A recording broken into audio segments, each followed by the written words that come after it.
I have found, too, when I write things down, I'm way more likely to do them.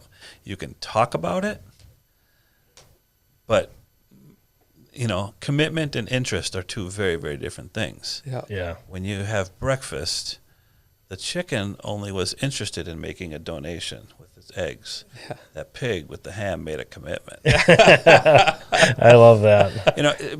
But to light the spark.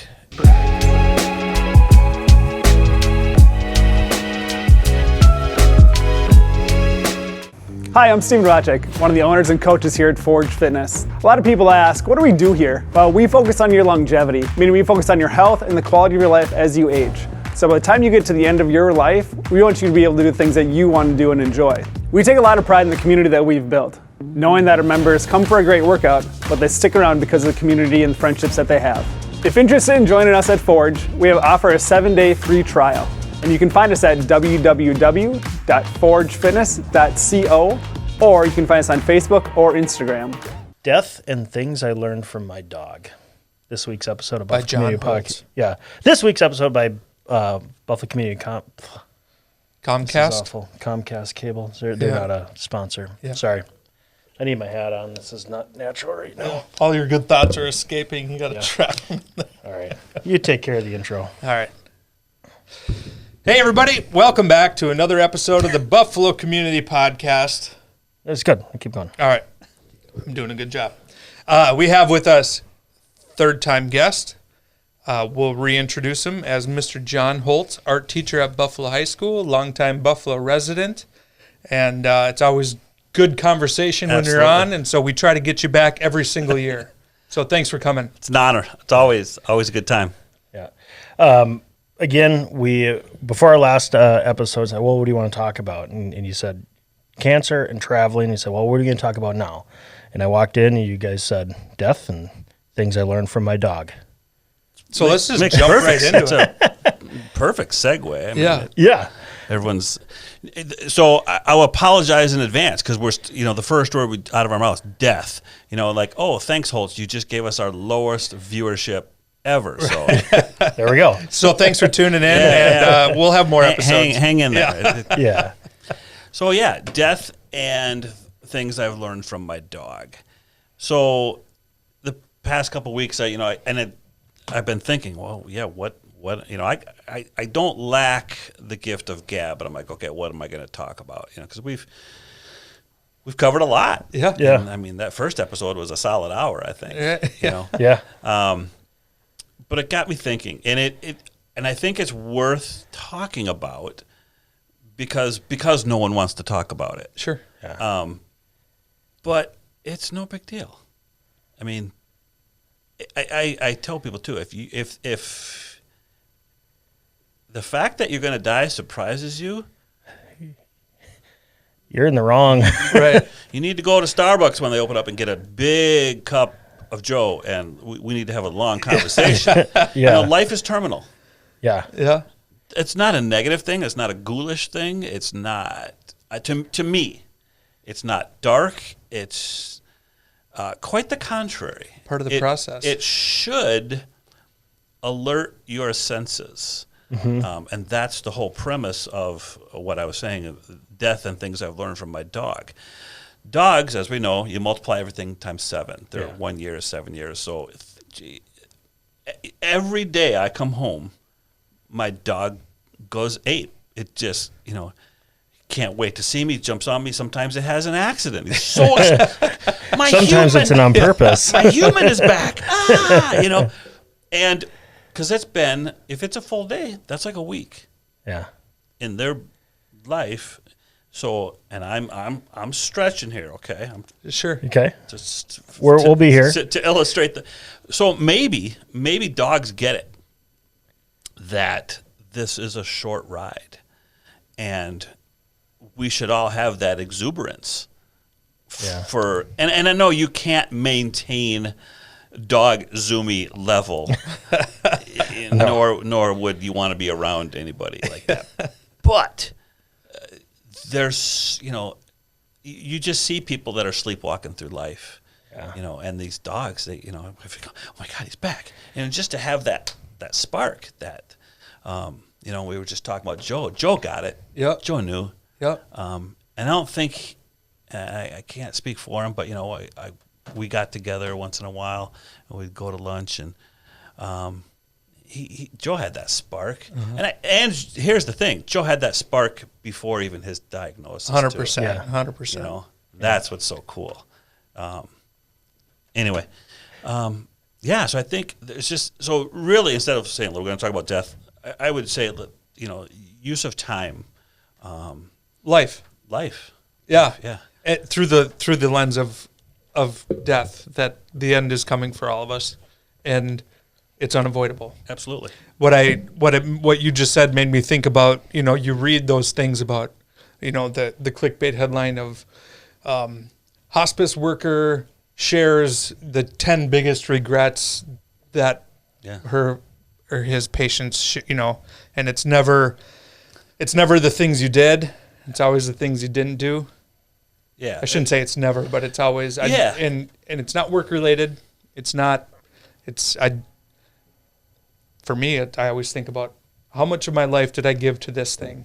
How much of, the precious time I could have had with my kids did I waste doing something else? Yeah. Chasing money, chasing status, whatever. And so the things you don't do are the things that we can think about while we're alive to say, am I focusing on what's important? Yeah. Yeah, I think money is a big thing. And don't get me wrong, money's important. We all got mortgages, and it's important. And not only important, it's vital. Sure makes life a lot easier. Yeah, I've been without it, and I've been with it, and I'll take that with. Yeah. I remember eating saltine crackers, and Holtz, why are you eating that for the third meal in a row? Because it's all I got, and payday's 3 days away. Yeah. But that's valuable too. Yeah. And thank you for bringing that up. It's the things we don't do. Okay, case in point, Bob Newhart passed away yesterday. Yep. A legend. Right. And now you see all these people. Anytime a celebrity passes away, many of their peers, their coworkers, come out and say all these wonderful things. I don't know. I hope they said those things to Bob when Bob was still alive, too, or whomever it may be. Because eulogies are great, but did you say all those wonderful things to their face? Yeah. The other thing that got me thinking these past couple of weeks too is just within the past less than a year, I lost both my parents, as you guys probably are aware. And I can say I did say things to both my parents, and it was hard for my dad to hear. My dad's not my father was not a sentimental fella. Yeah. He was raised, by big, my grandfather's father was a German immigrant, and they weren't warm and cuddly. They were working. Yeah. My dad and his brothers, my uncles, they didn't have birthday parties because there was work to be done. I think of what my dad grew up with, no running water, outhouse, they gathered around the radio, and, what he got to see, Anyway, but yeah, I did get to, because your parents, my mom was 88, passed away in November, and my dad was 91. And, neither one of them had long-term illness, just mom died in her sleep. Dad had a massive stroke, and Dad was so ready. After my mom passed, I think that's pretty common in a couple. Yeah. Sure. 91, what a great run. Right. I kind of have that opinion. Sorry for your loss, and as much as you mentally prepare for it, you're ever really ready. Mm-hmm. But when I look at that, 88 is a long run, 91 is a really long run, and I would say, if I make it to 85, it sounds great, but maybe ask me when I'm 84. Right. Because if you think about it, I mean, there's a lot of things that I've put into perspective as I'm getting older and my kids are getting older, and Your definition of old changes. right, yeah, it's always older than me. When you were in high school, what you are now, Yeah, that's it's old. Old fart. Yeah. and it's really kind of the news these days. And actually, just recently, the Becker gentleman that just passed away, from that hit and run, he's 36, had a couple of kids. I'm 37, I got a couple of kids.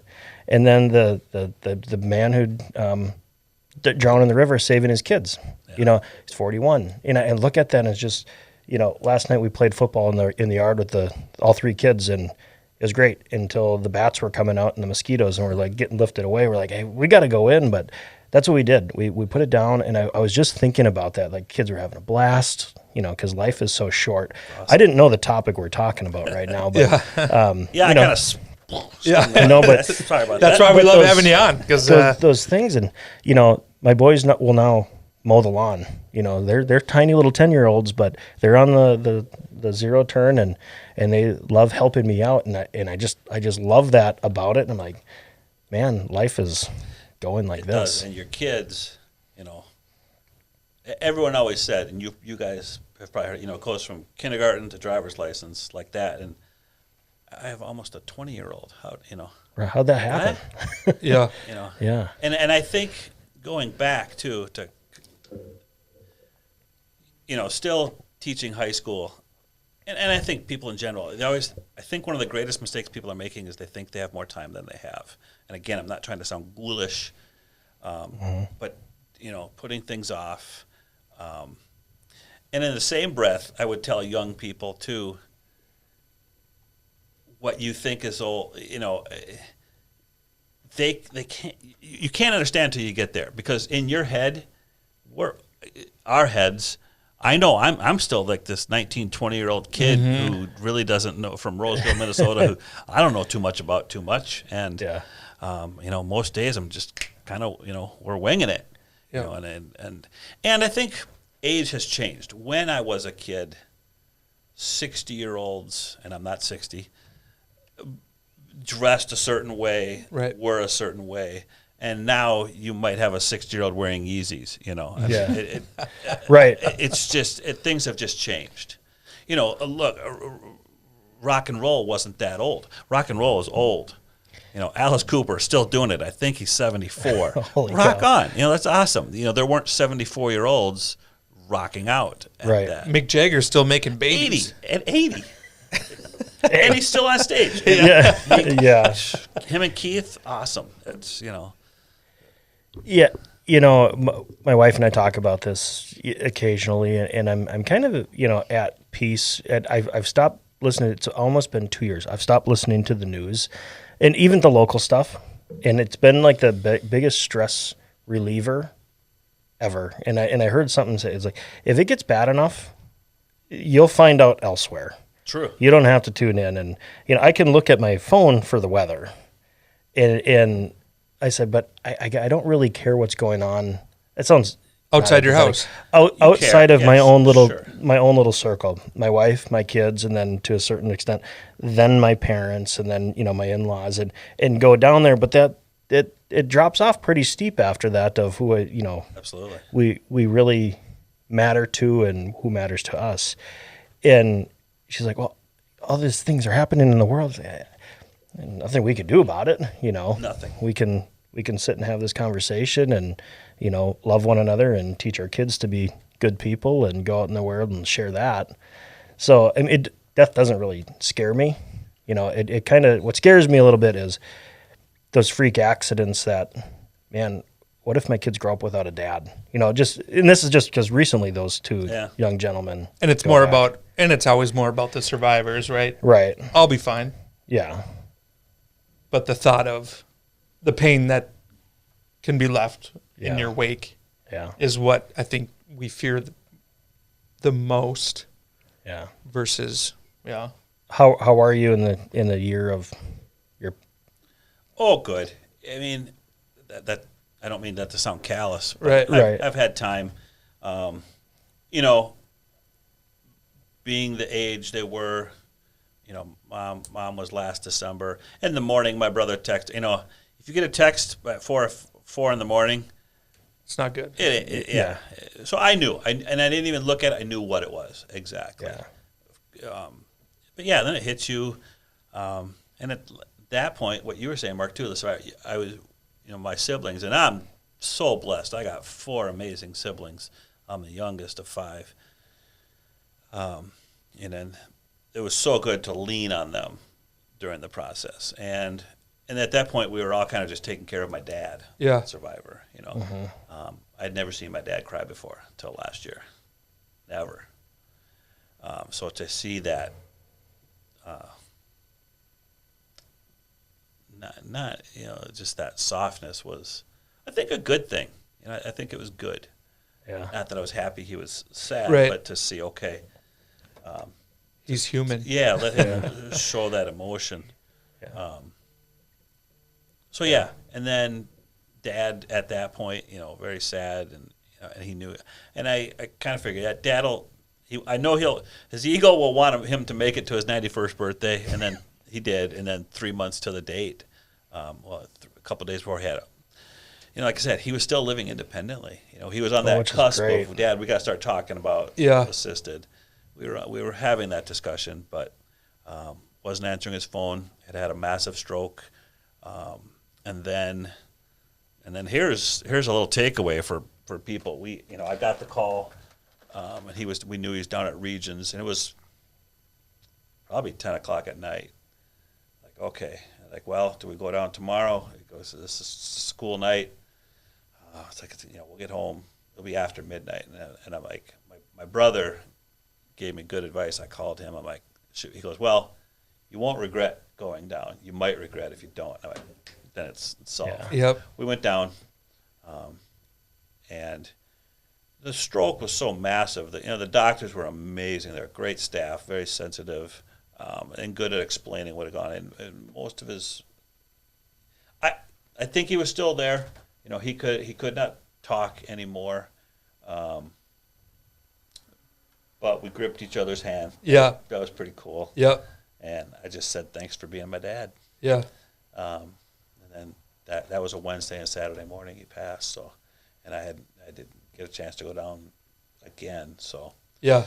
So the takeaway, take advantage of every opportunity to play in the backyard, play football, make memories. Yeah. When my kids were little, we'd be getting skunked fishing. My little one would look up and, we're making memories today, right? Yeah, because we ain't catching fish. That's about it. Memory making opportunity. We're not catching dinner, that's for sure. Yeah. Remember how bored we were that day? Yeah, it was awesome. Yeah. I don't know how true it is, and I don't remember exactly what I read, but by the time your age reach X age, you've spent 80% of the time you will ever spend with them in their life. Crazy. And it is not a big number. 14, 15, somewhere in there. And I look at my son who's 14, my daughter who's going to be 16 in August, and it's like, that's that age. And I try not to think about it, but why not think about it, right? I've spent 80% of the time with my kids that I ever will in their entire life already. Yeah. How true is it? I don't know. Where did the stat come from? I don't know. But if it's not 80%, it's 50. Somewhere. It's, and if it's not 14 or 15, it's 18, or, certainly 18 and beyond is ballpark. If they go off to college, you catch them on a random weekend, you catch them over the summer, they get married, you catch them once a month if you're lucky, more if you're really lucky, way less if you're, so that time with your kids is. Yeah. It's an entrepreneur, Jesse Eitzler, I think is his last name. And because he was asking, how many times do you see your mom and dad? And it was like twice a year, Christmas and, maybe time in the summer. 2 hours. Right. And how old are they? They're 70. They might live until they're 85. I said, so you have 30 times with your parents left, and that's like, holy shit. When you put it into that, you're like 30 times is not a lot, when you think about that. Or the hours. He's the exact reason. I love Jesse. And he's the exact reason I carved out time to go see my folks. Yep. When I did. That's exactly the. Yeah. Because you might say, okay, they're going to live for 2 years. Well, you don't have 2 years with them. If you only see them twice a year and you visit for an hour. You have 6 hours. That's it, Whatever. Yeah. That's crazy. Yeah, no, life is weird. You know, we unfortunately lost my father-in-law 2 years ago, coming up in August, and it was unexpected, and it was kind of he's getting better on Wednesday, and here, but then by Thursday it was like, he's not doing well, and remember we went down to the hospital, and Jenny's brother came down and got there, and it made it in the time of Nick, like maybe an hour left, but we're able to talk to him a little bit, and I was just like, what just happened? Like the beginning of this week, it was fine, and it was just gone. And I remember that was the morning. Sorry, we're going pretty deep here, but I remember the next morning, my parents had our kids, and we had to tell them, and they're playing, and it was the worst feeling in my life, to tell the kids that. And my son Charlie, I look up to him so much because he's got such empathy, for people, and he's just a real good, caring human being. I remember we told him, and he just has this 1,000-yard stare, and he goes, "What's Grammy gonna do?"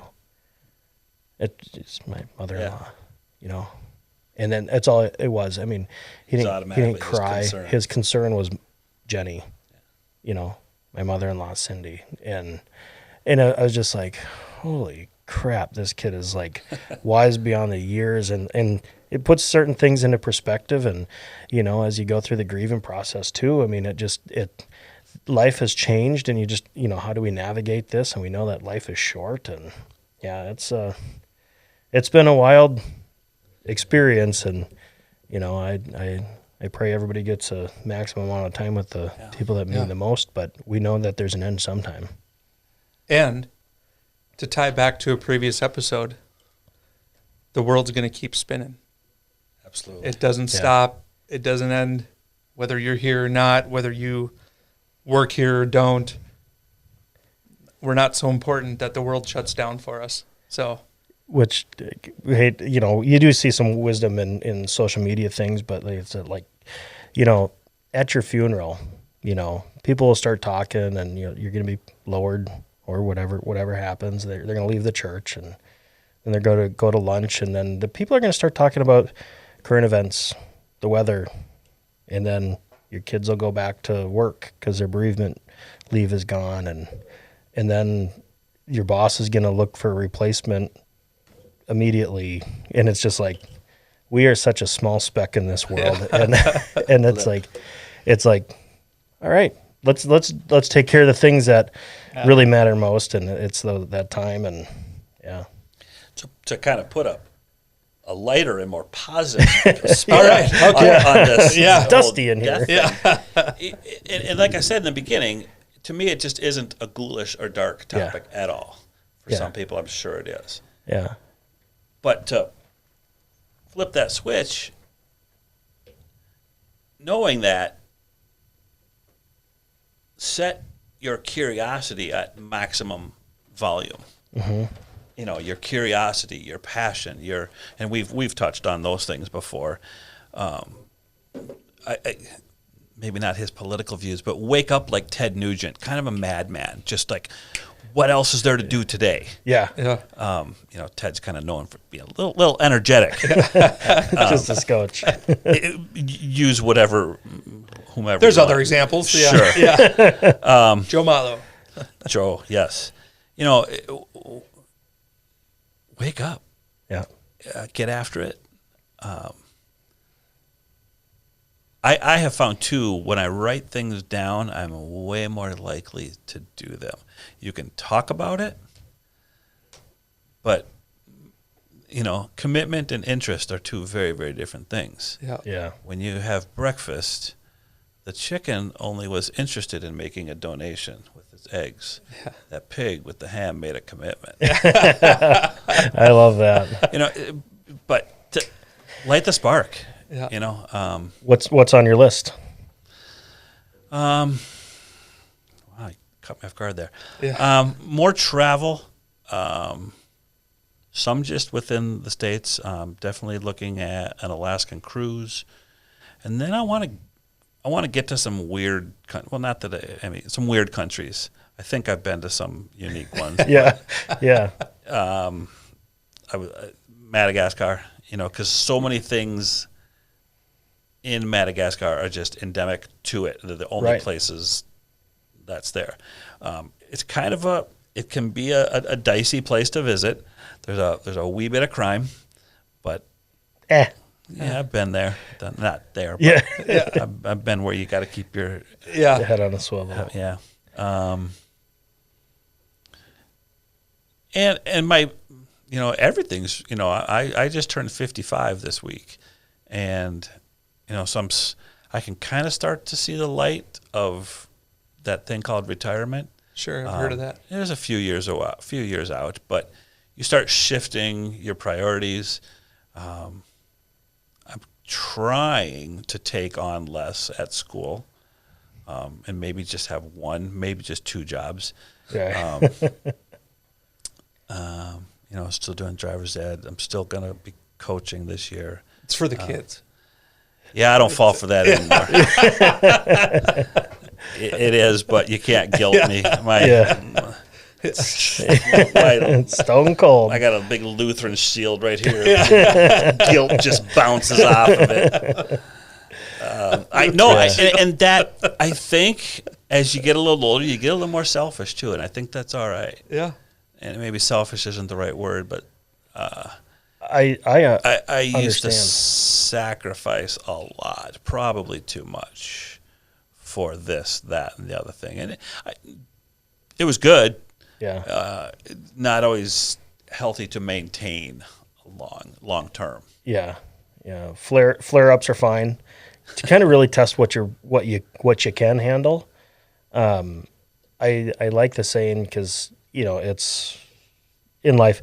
You'd be surprised on how much other people aren't thinking about you. They may be on your mind.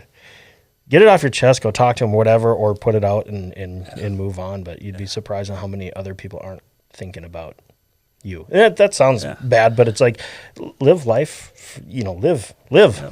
So I like that.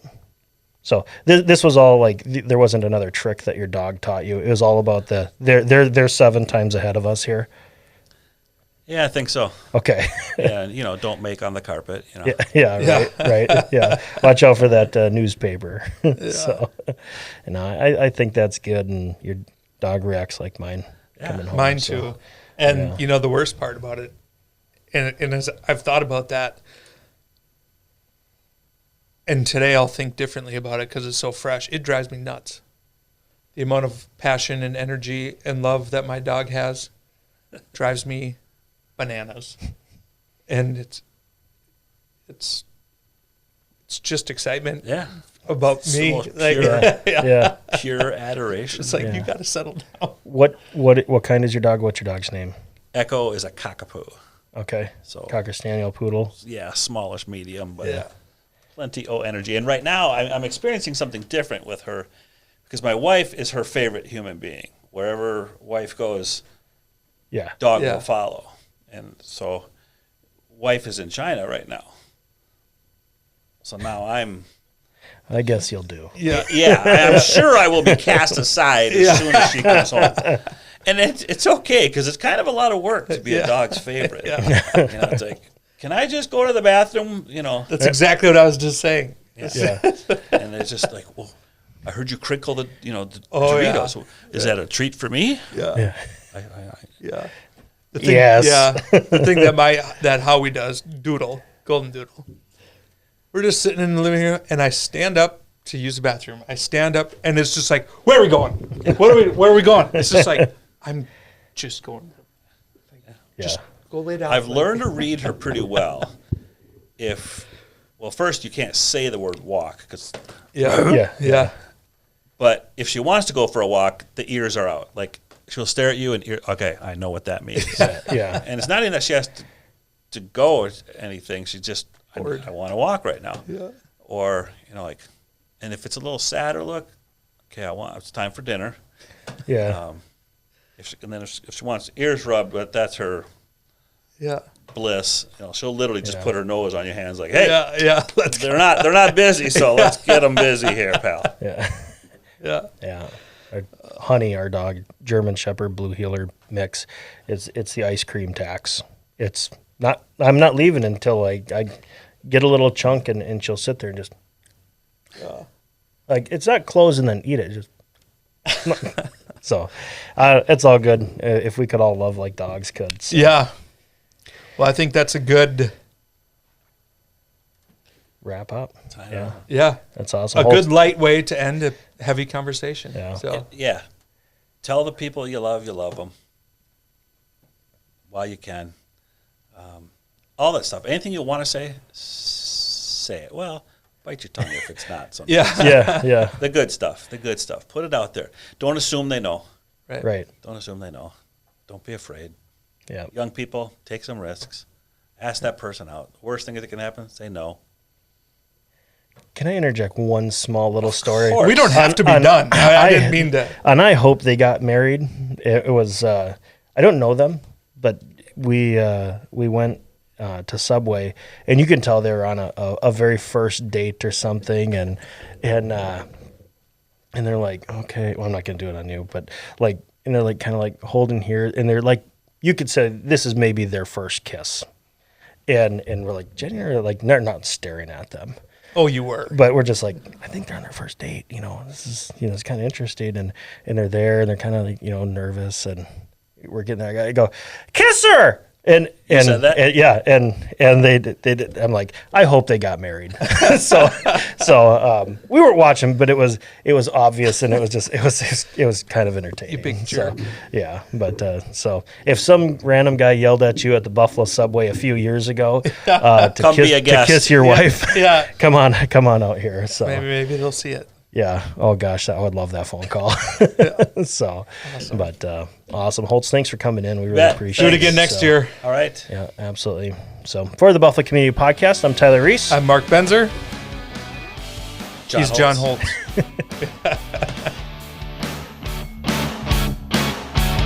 Thanks for listening to the Buffalo Community Podcast, produced by Edlin Media.